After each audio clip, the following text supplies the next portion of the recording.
Hello friends, good morning. Welcome to ask spoken English academy. आज आपण पुढचा topic बघणार आहे फ्युचर कंटिन्युअस टेन्स.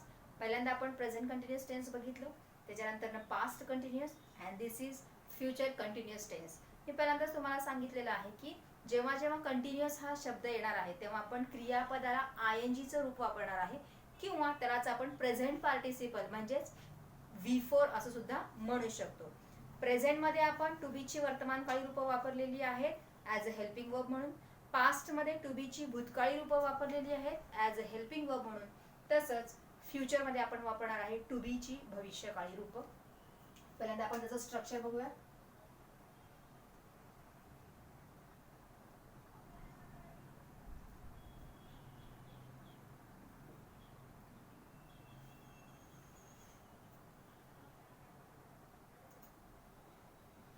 चालू भविष्यकाळ म्हणजे भविष्य काळामध्ये क्रिया चालू असेल हे आपल्याला सांगायचं आहे.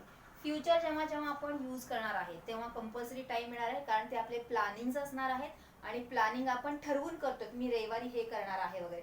मग रविवारी करणार आहे हे जर ठरलं असेल तर तुमचं तेही ठरेल की मी हे करत असेल, मी जात असेल, मी पोहोचत असेल, मी बोलत असेल. तर ह्या सगळ्या गोष्टी फ्युचर कंटिन्युअस टेन्स मध्ये येतात. First will see the structure. Subject to be ची भविष्यकाळी रूप, शॅल बी, विल बी. क्रियापदाला आयएनजी चं रूप कंटिन्युअस टेन्स असल्यामुळे, ऑब्जेक्ट आणि कंपल्सरी फ्युचर मधला टाइम. जसं आपण पास्ट मध्ये सुद्धा टाइम घेतो, पण पास्ट मध्ये भूतकाळातला टाइम घेतो, तसं फ्युचर मध्ये भविष्यकाळातला टाइम घेणार आहे आपण. करत असेन, असू, असतील या अर्थाने. शॅल बी, विल बी म्हणजे असेल आणि क्रियापदाला आयएनजी म्हणजे करत. भविष्य काळामध्ये एका पर्टिक्युलर टाइमला क्रिया चालू असेल हे सांगण्यासाठी आपण फ्युचर कंटिन्युअस टेन्सचा वापर करतो. जसं उद्या मी शिकवत असेन, शिकवण्याची क्रिया माझी उद्या चालू असणार आहे. पुढच्या आठवड्यामध्ये मी पुण्याला जात असेन, जाण्याची क्रिया चालू आहे. 6 महिन्यानंतर मी अमेरिकेमध्ये राहत असेन, राहण्याची क्रिया चालू आहे. तर ह्या गोष्टी आपण फ्युचर कंटिन्युअस टेन्स मध्ये बघूया. शेल बी, विल बी जेव्हा आपण बेसिक मध्ये शिकलेला आहे तेव्हाच बघितलेलं आहे की शेल आपण आय आणि वी या दोन प्रोनाउनच्या समोर यूज करतो आणि बाकी सगळे जे काही नाउन्स आहेत किंवा प्रोनाउन्स आहेत त्या सगळ्यांसमोर आपण विल बी हा हेल्पिंग वर्ब यूज करतो. आय आणि वी च्या समोर शेल जरी वापरलं तरीही काही अडचण नाही. आपण अमेरिकन इंग्लिश प्रमाणे आय आणि वी च्या समोर अमेरिकन इंग्लिश प्रमाणे विल हे यूज करू शकतो.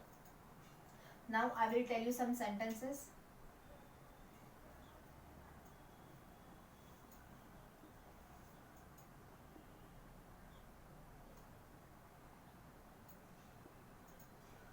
I shall be teaching tomorrow. Tomorrow हे काय आहे? टाइम आहे आणि shall be हेल्पिंग वर्ब. टीच क्रियापदाचं पहिलं रूप आहे आणि त्याला आपण आयएनजी चं प्रत्यय लावलेला आहे. मी उद्या शिकवत असेन.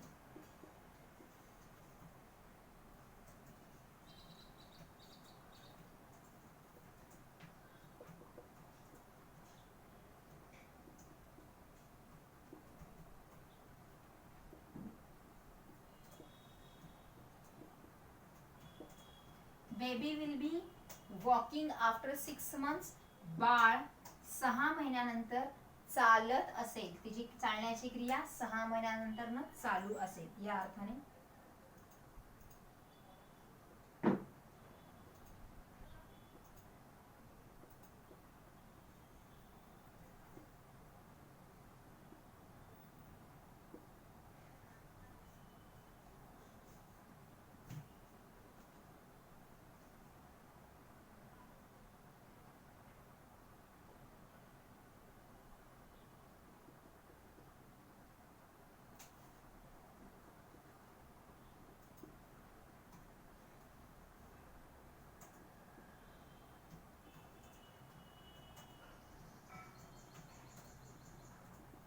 Priya will be collecting money for next project.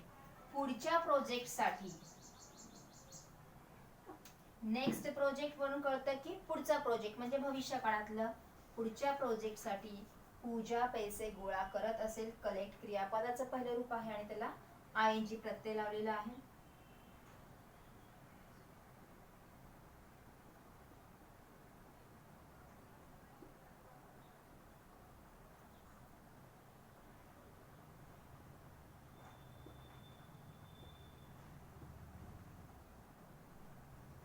Horse will be eating grass at morning. सकाळी घोडा ग्रास म्हणजेच गवत खात असेल.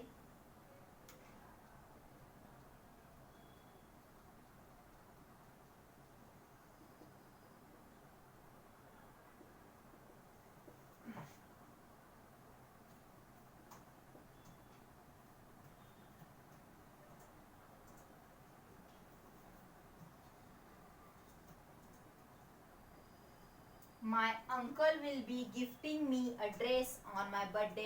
माझ्या वाढदिवसाला माझे अंकल काका किंवा मामा मला ड्रेस गिफ्ट करत असतील किंवा देत असतील. तर हे आहेत फ्युचर कंटिन्युअस टेन्स. त्याच्यामध्ये प्रत्येक ठिकाणी आपण शॅल बी किंवा विल बी हे हेल्पिंग वर्ब वापरलेले आहेत आणि क्रियापदाच्या पहिल्या रूपाला आयएनजीचं काय केलेलं आहे, प्रत्यय लावलेला आहे, कारण कंटिन्युअस टेन्स आहे. भविष्य काळामध्ये क्रिया एका पर्टिक्युलर टाइमला चालू असेल हे सांगण्यासाठी. हे सेंटेन्स जेव्हा आपण बंच वाईज करू तेव्हा कसे होतील ते बघूया.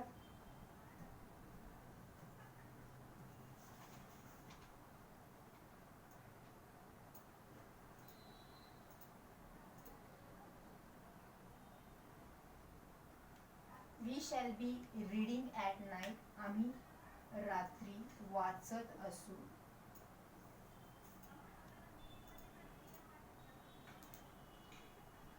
निगेटिव्ह करत असताना शल आणि विलच्या नंतर ना आपण नॉट यूज करणार आहे.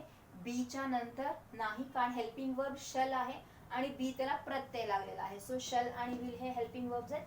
तर त्याच्यानंतर निगेटिव्ह करत असताना नॉट यूज करायचं आहे. We shall not be reading at night.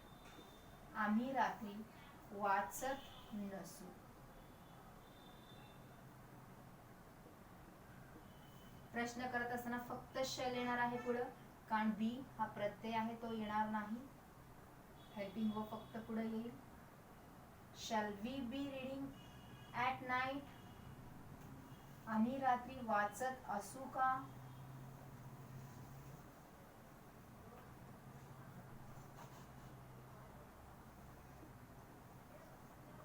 आणि परत निगेटिव्ह करत असताना सुद्धा शल पहिल्यांदा येणार, वी नंतर बी येणार, बी नंतर नॉट येणार आणि मग be. Shall we not be reading at night. आम्ही रात्री वाचत नसू का. ओके, तर याच्यामध्ये आपण शल आणि नॉट काय केलेलं आहे, सेपरेट घेतलंय. आपल्याला जर शॉर्ट फॉर्म घ्यायचं तर घेऊ शकतो आपण, जसं शॅल नॉटचं शॅलंट घेऊ शकतो किंवा शांट घेऊ शकतो. आणि विल नॉटचं मात्र वोंट होतं, विलंट होत नाही, जे आपण बेसिक मध्ये ऑलरेडी बघितलेलं आहे. एक आपण विल वापरून आणि शॉर्ट फॉर्म घेऊन करूया.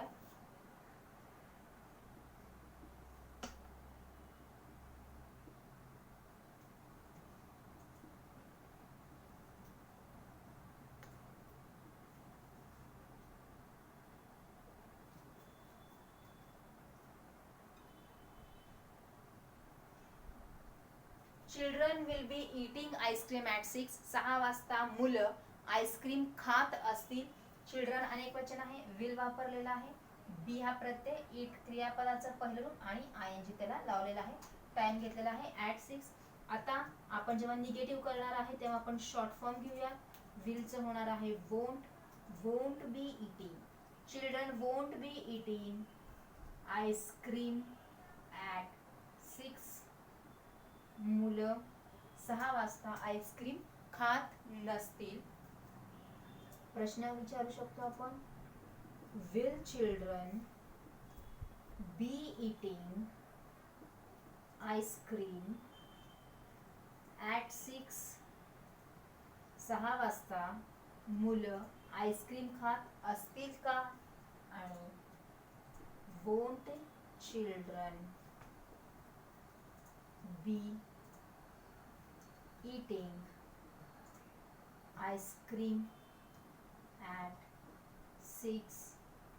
मुले 6 वाजता आईस्क्रीम खात नसतील का? इथं आपण शेल नंतर नॉट सेपरेट यूज केलेला आहे. इथं मात्र आपण त्याचा शॉर्ट फॉर्म घेतलेला आहे. विलचा आपण वोंट असं घेतलेलं आहे. अफर्मेटिव्ह, निगेटिव्ह, इंटरॉगेटिव्ह आणि इंटरॉगेटिव्ह निगेटिव्ह असं आपण बंच वाईज सेंटेन्स केलेला आहे. फ्युचर कंटिन्युअस टेन्सचा वापर करून करत असेन, करत नसेन, करत असेन का, करत नसेन का, भविष्य काळामध्ये एका टाइमला तुम्ही काय करत असाल हे सांगण्यासाठी, जसं मी जॉब करत असेन, नोकरी हुडकत असेन, अमेरिकेमध्ये राहत असेल, त्याच्याशी बोलत असेल, मी दिवाळीला खरेदी करत असेल, ह्या सगळ्या गोष्टी या फ्युचर कंटिन्युअस टेन्समध्ये येतात, ज्याच्यामध्ये आपण टू बीची भविष्यकाळी रूप प्लस क्रियापदाला आयएनजी हे वापरलेलं आहे. आता at the time of activity, जेव्हा मी तुम्हाला प्रेझेंट आणि पास्ट कंटिन्युअस सांगितले तेव्हाच तुम्हाला सांगितलं होतं की ॲक्टिव्हिटीसाठी तुम्ही कोणताही टॉपिक घेऊ शकता. फक्त कंडिशन एवढंच आहे की जो आपण टॉपिक शिकलेला आहे तो त्या फक्त ॲक्टिव्हिटीमध्ये यायला पाहिजे. जसं रेल्वे स्टेशन, एसटी स्टँड वगैरे घेऊ शकता, hospital, visit to a hospital म्हणून घेऊ शकता, किंवा माय नेक्स्ट ट्रिप म्हणून एक टॉपिक घेऊ शकता की तुम्ही नेक्स्ट ट्रिपमध्ये काय करत असाल. फॉर एक्झाम्पल, जर ट्रिपला जाणार असेल आपण तर त्याचं ॲक्टिव्हिटी कसं होऊ शकतं बघा. My topic is trip using future continuous tense. I will be going to trip with my friends next month. We will be 17 friends in our group. We will be going by bus. We will be going early morning at 5:30. We will be reaching to Akluz at 10:30. First, we will be visiting all the tourist places there. Then we will be going to water park. We will be having the tickets. We will be enjoying a whole day. असं तुम्ही काय करू शकता, in डिटेलमध्ये सांगू शकता. तुम्हीच असं नाही, कुणी करणार असेल तर तुम्ही दुसऱ्या व्यक्तीबद्दल पण सांगू शकता. जसं he will be going to exam, he will be going before time, असं पण तुम्ही करू शकता. So this is future continuous tense. Present, past आणि फ्युचर तिन्ही कंटिन्युअस टेन्समध्ये कॉमन गोष्ट हे आहे की आपण टू बीची रूपं वापरलेली आहेत आणि क्रियापदाला आयएनजी वापरलेला आहे. So this is future continuous tense. तिन्ही टेन्सेस एकदम कळायचे असतील तर तिन्हीचेही एकच सेंटेन्स घ्या आणि कसे होतात. जसं I am running, I was running, I shall be running, he is driving, he was driving, he will B driving. म्हणजे एका सेंटेन्सचे आपण प्रेझेंट, पास्ट आणि फ्युचर कसे सेंटेन्सेस करू शकतो, तुम्ही त्याची प्रॅक्टिस करू शकता. तो दिस इज फॉर टुडे. या व्हिडिओमध्ये आपण एवढं बघितलेलं आहे. पुढच्या व्हिडिओमध्ये पुढचा टॉपिक बघूया. Bye for now. थँक्यू.